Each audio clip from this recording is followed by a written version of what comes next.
10e chant, 9e chapitre,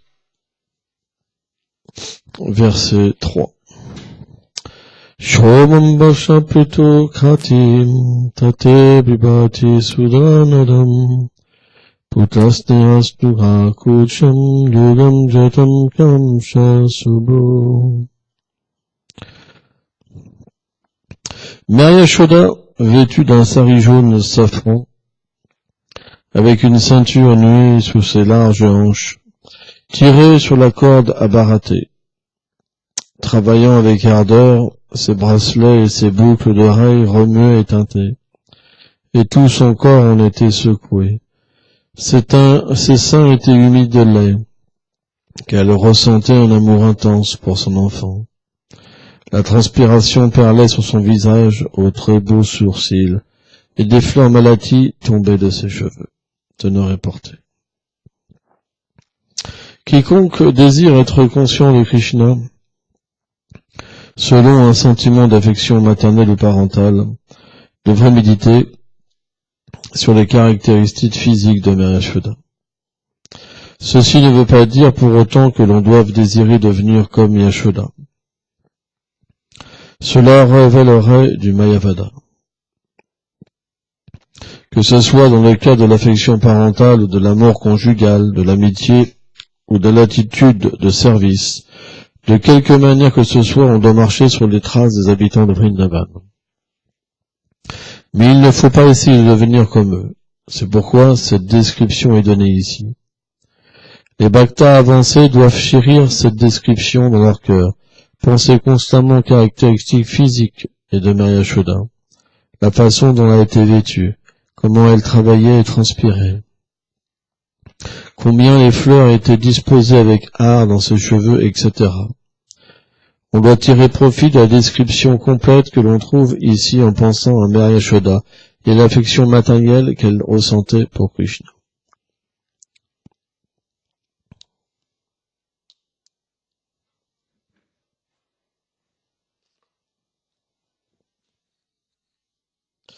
Om Gyana Timilandasya Gyanam Janam Shalakaya Shakshuru Meditam Jena Tasme Shigulave Namaha Namam Vishnu Padaya Golanga Prestaya Rupini Shibhakti Vibudaya Bebinete Namine Namam Vishnu Padaya Gola Prestaya Bhutale Shrimad Bhakti Pramodaya Purigo Swami Namine Namam Vishnu Padaya Krishna Prestaya Bhutale Shrimate Bhakti Vedanta Swami Iti Namine Namam Vishnu Padaya Krishna Prestaya Bhutale Shrimate Bhakti Rashaka Shiladev Goswami Iti Namine Namam Vishnu Padaya Krishna Prestaya Bhutale Shrimate Bhakti Silanta Sarasvati Iti Namine Shival Shabana Videi Vidaitaya Klipabdaye Krishna Sambandha Vigyana Daine Prabhave Namaha Madhyujvala Premadya Shilupanuga Bhaktida Shigola Karuna Shakti Vigaya Namostute Namaste Go Lavani Shimultaye Dinataline Lupanuga Veluda Prasidanta Vantahaline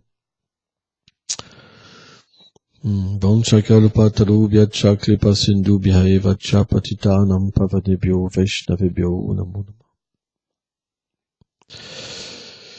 Namaha. Donc il existe différents niveaux d'avancement spirituel. En premier, il y a le plan Kanishta Bhakta. Kanishta, ça veut dire un aspect externe de dévotion. À l'intérieur, on croit qu'on comprend tout, qu'on sait tout. On est toujours en bataille avec les autres. On écoute ce que les autres disent et on se dit, est-ce que c'est vrai? Est-ce que là, il dit vrai? Est-ce qu'il dit faux? On pense qu'on a la suprême vérité. On pense qu'on peut apprendre la bhakti juste en lisant des livres. Ça, c'est le plan Kanishta. Le plan Madhyam, c'est un plan beaucoup plus profond. Parce que le plan Madhyam, le plan intermédiaire, ça veut dire qu'on a un pied dans le monde matériel et un pied dans le monde spirituel. Ça veut dire qu'on peut percevoir les choses d'une certaine évidence. il y a la réalisation, Krishna, la réalisation du non pur, et la réalisation de l'écriture. On appelle Sambandhagan. Ça veut dire que la connaissance du monde transcendantal descend à travers la miséricorde du maître spirituel dans le cœur du disciple. Ça, c'est la véritable connaissance. Avant, c'est Gyan. Là, on appelle Vigyan. Ça veut dire qu'on réalise la connaissance. C'est complètement différent. Et on a une qu'on voit à travers les trois gunas, les trois influences de la nature matérielle. Sabam Nalostamahiti, Gunapakisambhava. Et on lit, si on est influencé par l'ignorance, ça veut dire conditionné par le corps, on est ignorant de notre condition éternelle. Et dans la passion, ça veut dire qu'on peut étudier pour être un pandit, un érudit, hein, par exemple. Alors, finalement, ce qu'on comprend des Écritures, c'est simplement notre condition. Le Srimad Bhagavatam, c'est un écrit qui est réservé aux Paramamsa, les plus hauts des êtres vivants. Tant qu'on est conditionné, on ne peut pas comprendre le Srimad Bhagavatam. Tant qu'on est conditionné, on ne peut pas comprendre la Bhagavad Gita. On comprend intellectuellement par rapport à ce que l'énergie matérielle peut nous permettre de comprendre. Mais le plan Madhyam, c'est un plan où on peut avoir l'aide du Seigneur suprême lui-même. Ça veut dire que le Seigneur dans le cœur nous explique la philosophie. C'est un plan plus avancé, déjà. Ça veut dire qu'on a le support du Chaitaguru, le gourou dans le cœur, qui nous inspire pour comprendre la philosophie telle qu'elle est. C'est pour ça que Chaitanya Mahaprabhu a expliqué que ce premier plan, il s'applique à l'humilité, plus homme qu'un brin d'herbe, la tolérance comme l'arbre, le respect à tous les êtres vivants. Quelqu'un à ce niveau-là, Nishta, il sert 24 heures sur 24 le Seigneur suprême. Il n'a pas d'intérêt, pas d'intérêt personnel. Même si on lui propose la position de Brahma, tout l'argent de l'univers entier, pour lui c'est insignifiant. La seule chose qu'il veut, c'est le pur service de dévotion, devenir un pur dévot. C'est pour ça, en fait, quand il lit, il a l'essence dans son cœur, et il lit la vérité. Celui qui n'a pas de ce désir-là, il peut pas comprendre les Écritures correctement, c'est pas possible. C'est pour ça qu'il doit écouter du gourou. Moi, je disais à Emeline hier, Bhaktivedanta Swami Prabhupada, il dit un livre, ça tire pas les oreilles. Ça va pas vous reprendre. Mais un Vaishnava, ça va vous reprendre. Il va vous faire voir que c'est pas encore ça. Et vous pourrez progresser. C'est pour ça qu'on doit rencontrer les Vaishnavas. Parce que quand on voit un Vaishnav plus avancé que nous, automatiquement on tire une leçon et on progresse de nouveau. C'est parti. On est de nouveau en dynamisme. La dynamo, elle recharge. Vous comprenez? Sans ça, quand on est seul, on pense qu'on est bien situé, finalement. C'est normal. Hein. C'est pour ça qu'il faut prendre l'association des sadhus. Et mettre en charge la dynamo pour repartir sur une nouvelle base, toujours.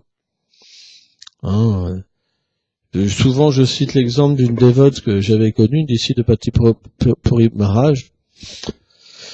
Et une fois, elle pensait qu'elle avait tout compris. Qu'elle comprenait bien le sens des Écritures. Et quand elle est arrivée devant son gourou, elle a vu qu'elle avait rien compris. Mais c'est pas qu'on est déçu. C'est pas qu'on se dit, j'ai rien compris. Non, on repart sur une nouvelle compréhension toujours plus merveilleuse et plus belle. Vous comprenez? C'est pas qu'on se dit, et puis, j'ai tout raté comme le plan matériel. Vous savez, vous faites des études, j'ai tout raté. C'est pas comme ça. La vie spirituelle, c'est dynamique. Ça veut dire que quand vous vous apercevez que vous n'avez pas bien compris, il y a une compréhension supérieure qui vient. Comme une autre marche que vous voyez pas et que vous mettez votre pied dessus. Alors vous êtes toujours avec le pied en dessous dans la compréhension inférieure, mais il y a une compréhension qui vient et graduellement vous mettez les deux pieds sur cette compréhension. Et là vous pensez de nouveau, j'ai tout compris. Et quand vous envoyez les sadhus vous donnent une compréhension supérieure. Vous comprenez? Parce que leur parole, c'est vraiment intéressant. C'est que la parole d'un sadhu, elle est absolue. Elle est au niveau transcendantal. de sa relation éternelle avec Radha et Krishna. Donc nous, on comprend la parole du sadhu par rapport au niveau qu'on est, comme le livre. Mais en fait, quand on rentre en contact avec les sadhus, on rentre en contact avec la miséricorde de Srimati Radharani. Elle est très puissante. Et donc, elle nous permet de nous élever. Et quand on s'élève, naturellement, c'est la même écriture, mais qui se révèle. Une compréhension plus douce, plus merveilleuse, plus subtile. Et quand on s'établit dedans, on progresse. Et quand on rencontre de nouveau un sadhu, même s'il nous dit la même chose, on s'établit sur quelque chose de plus élevé. Parce que finalement, la relation qui s'instaure entre un sadhu et un disciple, c'est que finalement, le cœur du sadhu, par la miséricorde de Krishna dans le cœur, devient de plus en plus révélé. Et la compréhension des Écritures devient de plus en plus révélée. C'est la même chose. Plus on comprend le cœur d'un pur dévot, plus on comprend les Écritures révélées. C'est la même chose. Vous comprenez?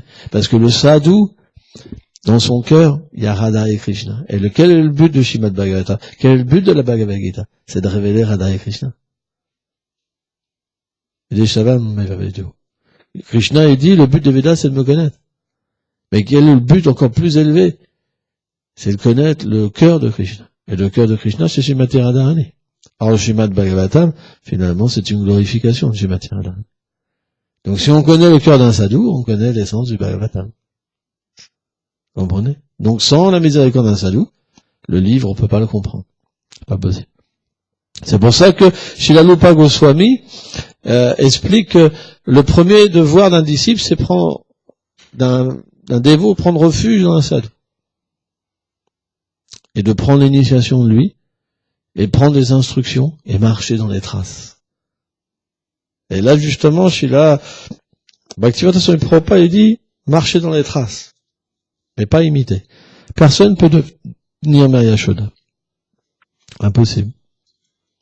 Jai Shishi Tai Vishvamba. Jai Shinanda Shuddha Gopal Jujumju. Mais bien que personne ne peut devenir Maya Yashoda, et que Krishna, il a deux nourrices éternelles, on voit que, par exemple, dans les divertissements du Seigneur, il y a eu différents démons, dont Putana, par exemple. Kamsa, quand il a voulu dominer toutes les terres, les rois, etc., il a été challengé tous ces démons, comme Putana, comme Trinavarta, etc. Mais quand il a rencontré Putana, il lui a dit, en fait, je peux pas me battre contre une femme. Mais comme j'ai vaincu ton frère Keshi, tu es comme ma sœur maintenant. Et Keshi, comme il a pris refuge de moi, et maintenant il est mon serviteur, alors tu devrais être ma servante. Voilà ce que Kamsa était très puissant. Hein. Il avait mis à l'amende tous les démons. En fait. Et donc, on sait que Kamsa, il avait peur de Vishnu, hein, parce que la prédiction, c'était que le 8e enfant allait le tuer. Et donc, bien qu'il a essayé de tuer tous les enfants qui sont nés dans la prison de Mathura, avec Vasudeva et Devaki, le 8e enfant, il est sorti de la prison. Parce que Vasudeva a reçu l'ordre du Seigneur d'amener Krishna à Vrindavan. Mais les acharyas expliquent, et le Harivamsha explique que Krishna est apparu en même temps, similairement à deux endroits. Le Krishna originel, Swayam Bhagavam, du sein de Maya Yashoda, et Vasudev Narayan, de Vasudev et Devaki. Et quand Nanda Maharaj, il a pris le Seigneur Narayan, qui lui était apparu avant avec 4 bras, qui a pris la forme d'un enfant, hein, on sait l'histoire, les chaînes se sont détachées, la porte de la prison se sont ouvertes, les carnes se sont endormies, etc. Quand il a amené cet enfant à Vrindavan, ce Narayan s'est fondu, en fait, en Krishna. Mais Vasudev a pas pu voir ça, par le Yoga Maya. Mais le Harivamsha explique Hein, parce que Krishna peut jamais quitter Vrindavan. Quand il quitte Vrindavan, ça devient Vasudev Krishna. C'est une émanation plénière. Et quand Krishna apparaît, toutes ces émanations plénières entrent en lui.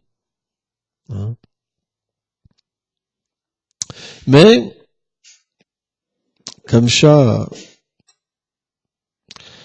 avait reçu Narada Muni lui avait dit que cet enfant était apparu. Donc Kamsa, il avait voulu faire tuer tous les enfants.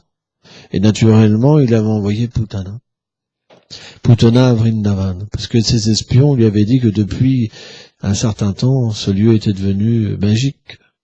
Et donc Kamsa, il avait un doute que le Seigneur était dans ce village. Donc il a envoyé Putana. Putana, c'était vraiment une démone. Elle faisait 23 kilomètres de haut. Putana. Vous vous rendez compte? C'est normal, hein, parce que quand le Seigneur vient dans ce monde, il y a des choses extraordinaires qui viennent avec lui. Donc même les démons qui jouent ce rôle, et quand Krishna quitte un univers, tous viennent avec lui, hein, Putana, etc. C'est toujours, hein, c'est éternel les divertissements de Krishna. Bien que ça soit toujours presque la même chose, alors il y a des petites différences selon les divertissements, c'est toujours frais et nouveau. C'est ça la différence. Dans mon matériel, quand vous faites quelque chose d'une fois, 2 fois, 3 fois, 4 fois, 5 fois, vous en avez marre, vous êtes obligé de faire quelque chose d'autre. Mais dans le monde spirituel, les lilas de Krishna sont presque les mêmes à chaque fois. Et pourtant, c'est toujours plus merveilleux. Ça augmente de merveille, de nectar. Ça, c'est inconcevable, achintya. C'est pour ça qu'on peut pas comprendre avec l'intellect. On peut lire, mais c'est pas possible.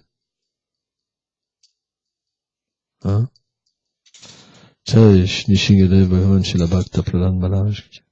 D'ailleurs, si on pense, j'ai tout compris, ça veut dire qu'on n'a rien compris. Parce que la place de l'achintya, la concevable, elle est dans le cœur d'un dévot. Le dévot sait, je peux pas tout comprendre. Je suis tout petit. Hein? Et donc, Putana est venue voir Kamsa. Elle avait pris une forme plus petite parce que les Rakshasas, ils peuvent augmenter leur forme, changer leur forme. Ils ont des pouvoirs, ils peuvent voler dans les airs, etc. Faire tellement de choses. Ils ont des pouvoirs très grands. Et donc, elle est venue voir Kamsa, Putana, et elle dit, comment puis-je te servir, ô mon roi? Et Kamsa a dit, oh, je suis perturbé. Vishnu veut me tuer. Et je voudrais que tu tues tous les petits enfants dans le village de Vraj, à Vrindavan. Et donc, Kamsa a commencé à tuer des petits enfants. Et là, c'était quelque chose de dur. Nanda Maharaj, tous les pâtres aînés se sont, réunis, etc. Et donc, Putana est venue sous l'apparence d'une déesse. Et elle était tellement belle que quand elle s'est présentée à Yashoda et Rohini, alors c'est l'arrangement de Krishna, bien sûr, ils ont cru que c'était la déesse de la fortune, qui était venue voir Krishna pour l'honorer. Vous vous rendez compte? Le pouvoir mystique de Putana. Et donc Putana, elle est rentrée dans le palais de Nanda Maharaj, à Gokul. Et là, elle a vu Krishna. Et quand elle a vu Krishna, elle s'est dit, cet enfant a un pouvoir illimité. Elle a été captivée par sa beauté. Parce que Krishna captive tous les êtres. Mais elle s'est dit, il faut que je le tue. Et donc elle a pris Krishna l'a regardé, et il s'est dit, il faut que je punisse cette démon. Elle a tué beaucoup d'enfants. En même temps, c'était une femme, donc il a fermé les yeux. Et quand Putana lui a donné le sein, elle a enduit le sein d'un poison mortel, et elle l'a donné à Krishna.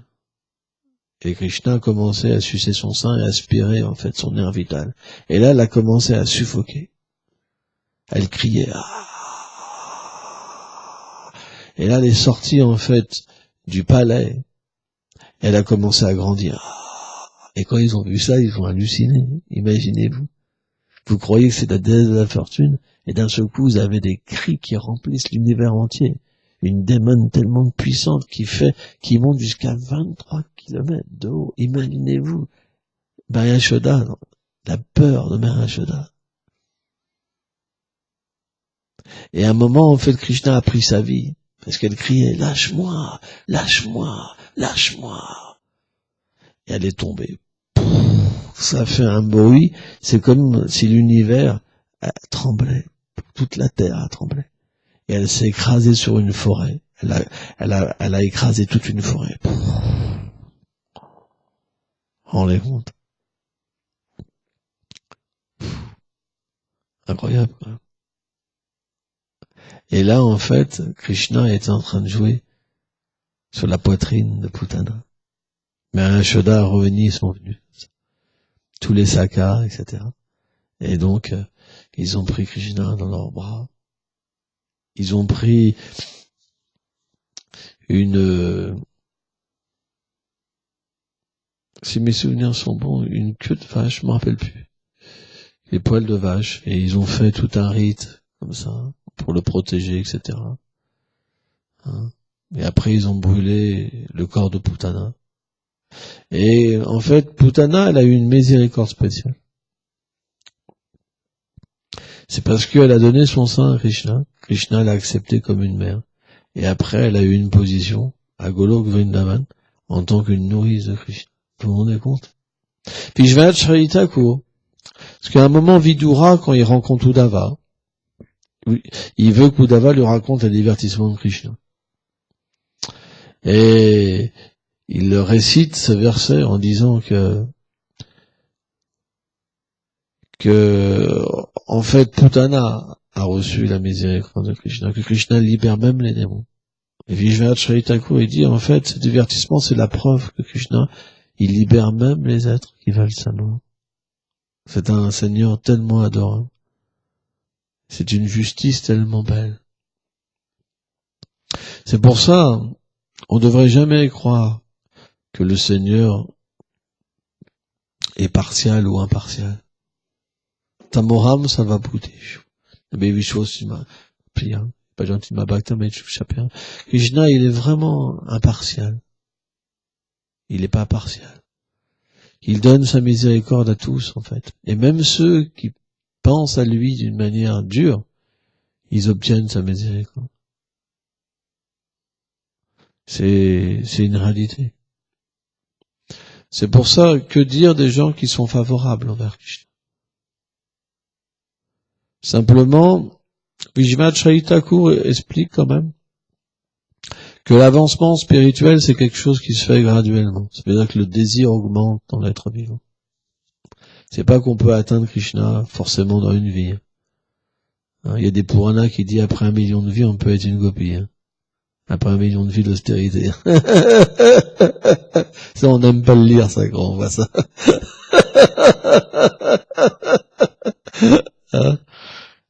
Les pâtres, les gopis qui étaient avec Krishna, c'est des grands sages déjà, des âmes réalisées, qui avaient déjà des milliers de vies d'austérité. Et donc, nous, on est là, avec notre petit Shurnesanon, et on pense que c'est déjà fait. C'est pas, il faut être humble. Donc, le début de la vie spirituelle, Kanishta Bhakta, ça veut dire que on doit suivre des règles. C'est important. Les règles du service de dévotion qui sont établies par les Goswamis de Vrindavan. Par exemple, dans le Bhakti Sandarbha,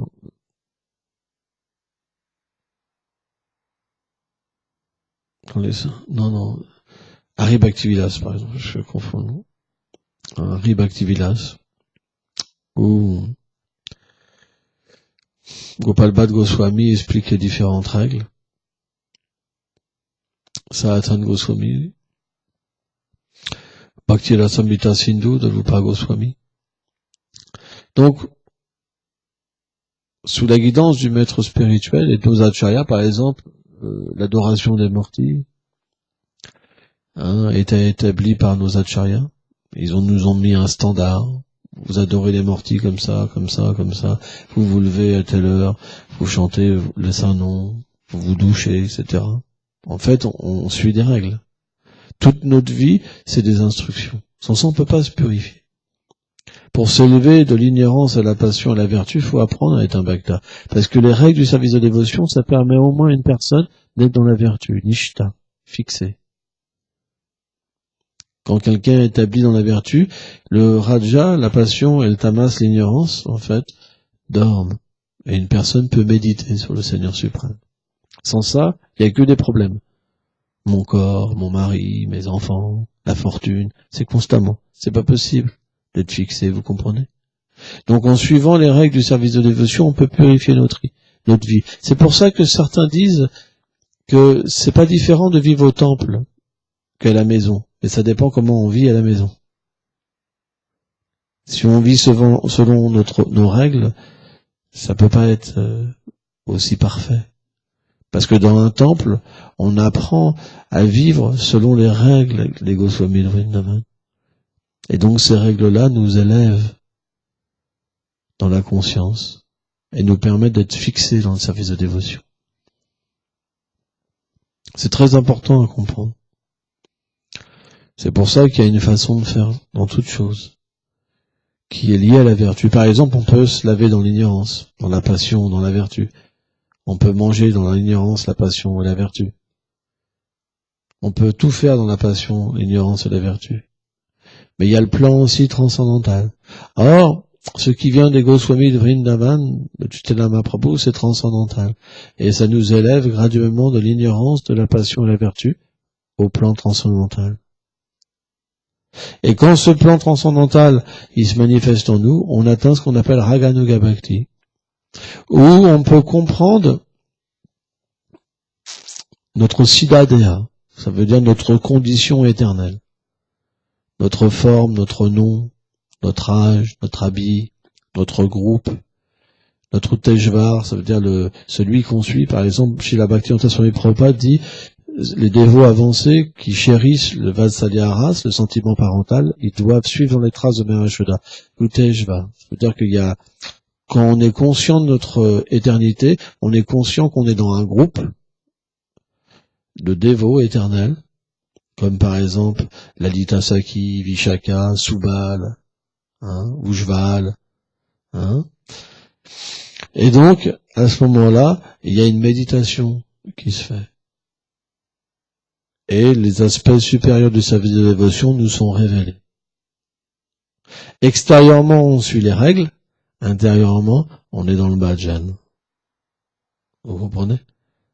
C'est ça que traite en fait ce verset.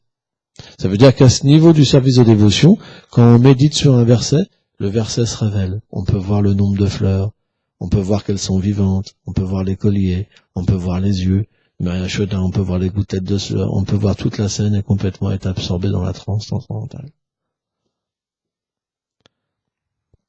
Mais ça veut dire que on n'est pas conditionné par le corps. Quelqu'un qui atteint ce plan-là, il n'est plus une femme, plus un homme. Il est plus attaché à un mari, à un chat, à un ceci, cela. Certains pensent qu'ils sont à ce niveau-là en étant attachés. Ça, c'est sadhya, ça veut dire que c'est une prétention. Mais c'est pas la réalité. Par exemple, on a vu, quand on a été en Inde, des hommes qui se déguisent en gopis. Il y en a plein, Ils pensent qu'ils sont devenus des gopis parce que ils sont déguisés en femmes. Mais c'est pas notre philosophie. Vous comprenez? Donc toutes ces choses-là, elles se font graduellement, on ne doit pas les forcer, parce que si on les force, on va naturellement faire des erreurs, des grosses erreurs. On va penser premièrement qu'on a avancé. Quand on pense qu'on a avancé, c'est fini l'humilité. On va dans un processus inverse. On va se détruire. Le but, c'est de faire les choses bien, de prendre le bon médicament. Vous savez, par exemple, un médecin, le gourou, c'est comme le médecin, il nous donne une posologie. Si on a foi dans la posologie, à un moment, on progresse. Ça peut être des trucs tout simples. Du style, occupe-toi de tes enfants. Ça peut être des trucs tout simples, des trucs mais tellement bêtes. Mais si on a foi dans le fait que si je sers, par exemple, comme Gurudev m'a dit, alors les choses supérieures se révéleront à nous. Parce que c'est le plan transcendantal, il est comme ça.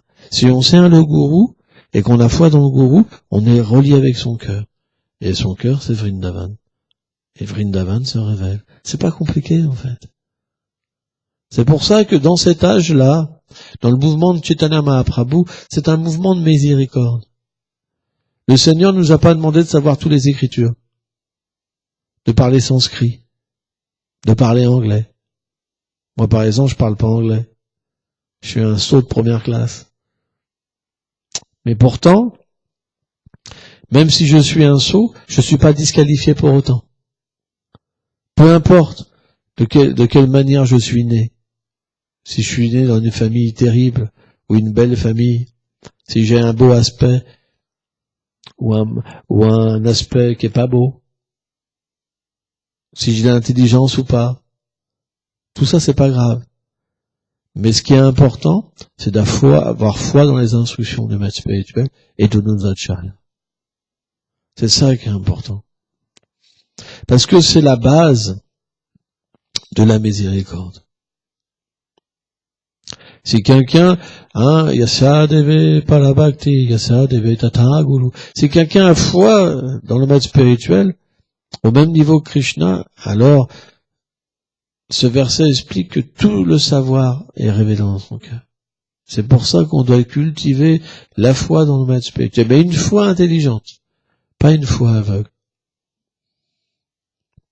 En comprenant que le gourou est un tattva, ça veut dire une vérité, que Krishna se sert de son dévot pour propager la miséricorde. C'est pour ça, chez la Bhakti Vibhuda Bhajan Goswami Maharaj, j'explique que quand on adore le gourou, en fait le gourou Puja, finalement on adore Krishna parce que c'est le gourou original. C'est pas que mon gourou il est différent du tien. Par exemple, il y en a, dans certaines institutions, ils pensent que leur gourou est supérieur aux autres. Mais ça, c'est l'illusion complète. Qui met en pouvoir?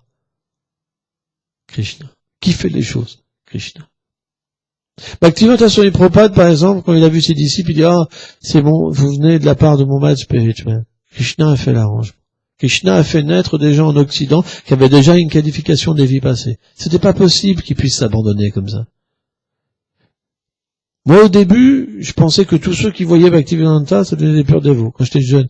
Mais en fait, j'ai commencé à rencontrer des gens qui l'avaient rencontré, ça n'avait rien fait du tout.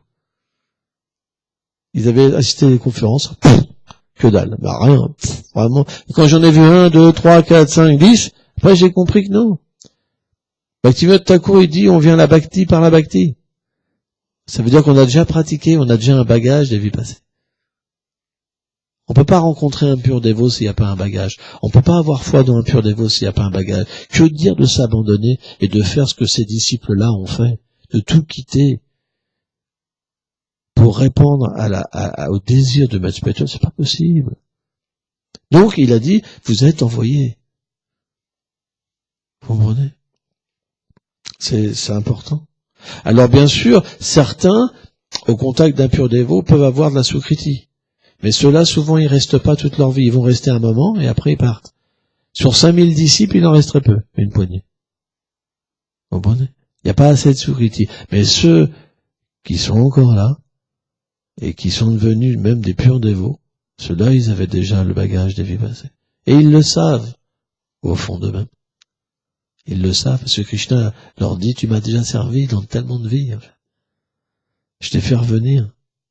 Krishna leur parle comme ça. Ils savent ça. C'est normal. Mais, si quelqu'un est même sérieux, Bhaktivedanta, il dit même dans une vie, c'est possible. C'est juste un désir.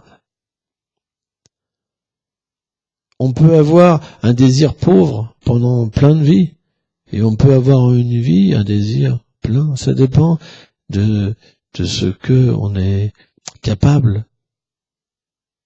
C'est possible. Tout est possible.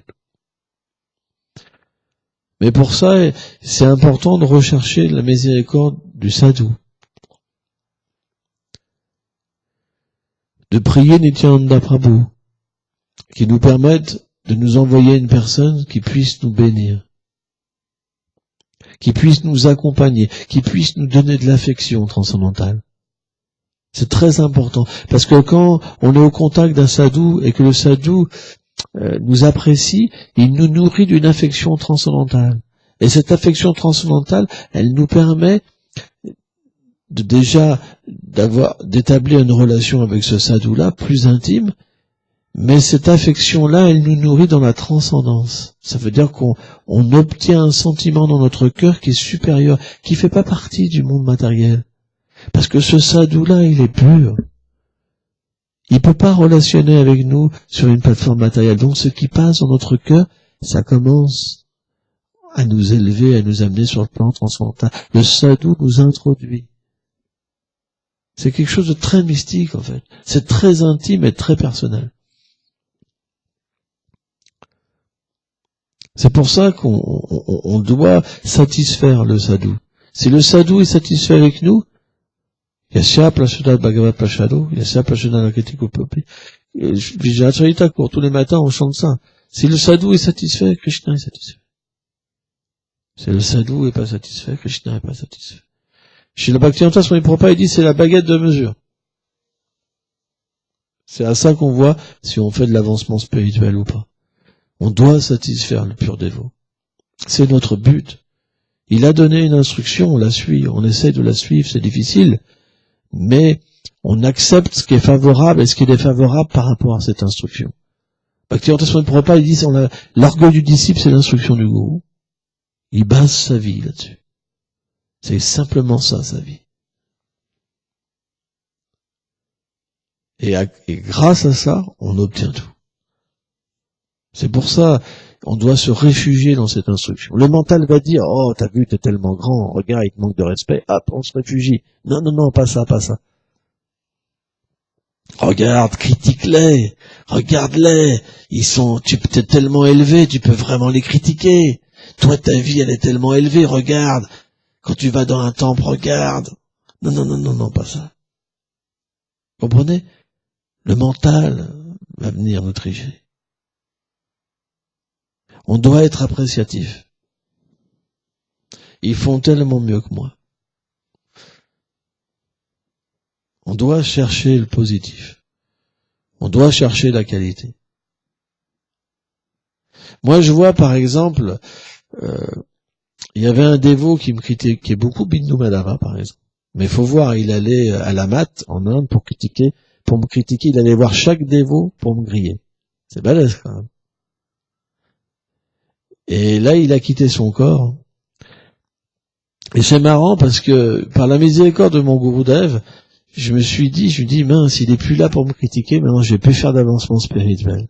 J'ai eu cette réalisation dans mon cœur. Et en fait, c'est quelqu'un qui m'était cher. Parce que, plus il me critiquait, et plus je progressais. Quand, comme ça, à la mat, il me critiquait, et que je me retrouvais avec tout le monde qui me regardait, je me sentais tellement proche de mon gourou. Parce que je pouvais comprendre ce que c'était de baisser la tête et d'accepter tout par miséricorde. Et là, je me sentais tellement proche de Srila Bhakti Pramod Puri Maharaj, de Srila Bhakti Vibhuda Bhavan Goswami Maharaj, tellement proche. Et là, vous réalisez, mais finalement, cette personne-là, c'est mon vrai ami. J'ai réalisé ça quand j'étais à Mayapur, il y a quelques années, 3-4 ans, je m'en rappelle plus. Et là, quand il est parti, comme ça, je me suis dit, mince, il sera plus là. Et c'est là que c'est quelque chose d'incroyable, c'est que le service de dévotion, on devient à l'inverse des matérialistes. On est même surpris de nos réactions à l'intérieur. Quelqu'un qu'on devrait haïr, frapper, ça devient la personne qui nous est très chère. C'est balèze quand même. Vous vous rendez compte? Moi, par rapport à la vie passée que j'ai eue, dans cette vie-là, et maintenant ce que je pense, mais vous vous rendez compte? Avant, Bindu Madhava, il aurait dit, il m'aurait à peine regardé, je lui aurais cassé la tête. D'une manière, mais puissante. Et là, il va voir chaque personne pour me critiquer, il me regarde comme ça, et je baisse la tête, et j'accepte ça comme de la miséricorde. Mais ça, c'est possible comment? Par les sadhus. Parce qu'ils nous affectionnent. Moi, j'étais dans une situation tellement extrême. Et pourtant, par la grâce d'un sadhu, alors ma vie, elle a changé. Quand j'ai rencontré Bhakti Pramod Puri Maharaj, ma vie, elle a changé. J'ai reçu quelque chose dans mon cœur que j'ai pas pu comprendre, et graduellement ma vie a changé. Alors bien sûr, j'avais rencontré d'autres Vaishnavas. Ma vie aussi avait changé. Mais quand j'ai rencontré Srila Bhakti-Pramod Puri Maharaj, il m'a donné quelque chose d'essentiel. Il m'a enlevé le sectarisme. Il m'a permis de voir la beauté dans les choses. Et ça, jamais personne m'avait donné ça. Et ça a été la plus belle chose qui a pu faire rire dans mon cœur. D'ailleurs, comment dire, j'ai jamais revu une personne aussi belle. C'est une façon de parler. J'en ai vu, mais en même temps, j'en ai pas vu. Parce que j'ai une dette particulière envers lui. C'est pour ça que je parle comme ça. Il y a d'autres purs dévots, hein, c'est pas... Mais voilà, c'est une façon de parler. Par exemple, dans les prières, on dit le plus grand des dévots, le plus cher à Bhaktisiddhanta. Mais ils sont tous chers à Bhaktisiddhanta. C'est une façon de parler. En fait. Hein, c'est pas un principe sectaire. On va en voir un autre, il va nous prendre le cœur, on va penser il y a que lui, par exemple. C'est un principe d'amour. Tout est exclusif. À Vrindavan, c'est une particularité, c'est qu'il y a plein d'êtres comme ça, qui nous prennent le cœur. C'est parce que les dévots sont très puissants, en fait. Extrêmement puissants. Donc, le principe de l'amour, c'est un principe tellement élevé dans le Vaishnavisme que quand l'objet d'amour vient sous la forme d'un bhakta, alors ça devient exclusif. Mais si on en voit un autre, ça devient exclusif. Et si on en voit un autre, ça devient exclusif. Parce que c'est la nature de la bhakti. Parce que l'abandon, ça veut dire que on peut pas faire à 10%, à 20%, à 30%. On fait à 100%. Vous comprenez? Donc il y a un épanouissement dans l'exclusivité totale. Et là, on peut prendre. Et ce qui est vraiment intéressant, c'est quand il y a cette exclusivité totale, il n'y a pas de sectarisme. Parce que le cœur d'un Vaishnava, ça nous ouvre à une terre de Vaishnava. Il y a pas, on voit plus des institutions, on voit plus des gourous, on voit quelque chose qui est supérieur, la miséricorde. C'est pour ça que le véritable Vaishnavisme, il n'est pas sectaire. On peut pas se dire, ah, cette institution, elle est terrible. C'est pas possible. Bhakti Nandan Swami, il est pas comme ça, par exemple. Il suit Bhakti Rakshaka Shiladev Goswami Maharaj, et c'était l'harmonie. Harmoniser. Pas critiquer. On n'a pas le droit de critiquer les institutions, parce que dans l'institution, il y a des purs dévots. Si vous critiquez, vous devrez en prendre des réactions. Vous ne pourrez pas devenir un pur dévot. Ceux qui critiquent, ils peuvent pas progresser. Si vous glorifiez une partie, mais vous critiquez une autre partie, ça annule tout. C'est pour ça que quelqu'un qui connaît la philosophie, il critique plus. C'est le principe.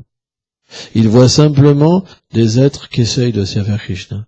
Il y en a qui ont une bonne connaissance, il y en a qui ont une mauvaise connaissance. C'est comme ça. Si quelqu'un a une mauvaise connaissance, il va penser, il n'y a que moi. On est les seuls. Mais un jour, il sera fatigué de ça. Parce qu'il ne pourra pas progresser. Parce que c'est pas la vérité. Ça peut pas être la vérité. La vérité, elle englobe tout. Même les autres religions, tous les êtres. Même les athées. Tout. Krishna, il s'occupe de tout le monde. La vérité, c'est l'harmonie. Il y a un sens pour tout. Donc automatiquement, si vous pensez comme ça, vous pouvez pas comprendre les Vaishnavas. Et à un moment ou à un autre, alors c'est l'impasse. Vous pourrez pas progresser. Vous pourrez penser que vous êtes avancé et tromper les autres. Mais ça sert à quoi? Rien. Mais pour sortir de là, il faut trouver des Vaishnavas qui ont la qualification, au moins cette qualification de l'harmonie. Et là, vous pourrez de nouveau progresser. Moi, quand j'ai rencontré Bhakti Pramod Puri Maharaj, je pensais qu'il y avait qu'un pur dévot. Bhaktivedanta Swami Prabhupada. Il y avait qu'un mouvement. Mais quand j'ai vu cette personne-là, j'ai pris une claque. J'ai pris une grosse claque, parce que j'ai vu qu'il n'y avait pas qu'un pur dévot. J'ai pris une grosse claque ce jour-là. Et j'ai complètement changé. C'est fini après. Quand on rencontre des paramahamsas, des signes, on voit tellement qu'on est un corbeau. Qu'est-ce que peut comprendre un corbeau? Ouah, ouah, j'ai la vérité. Ouah, on est les plus forts. Ouah, t'as vu les autres? Ouah. Mais le cygne, lui, vous le voyez nager sur l'océan de la Bhakti. C'est impressionnant. Wow. Et vous êtes là. Ouah, ouah. C'est impressionnant. Et là, naturellement, vous voyez qu'il y a un décalage. Et alors, si dans vos vies passées, vous avez la Sukriti nécessaire, alors vous changez véritablement. C'est très beau, les Vaishnavas, très beau. Merci beaucoup.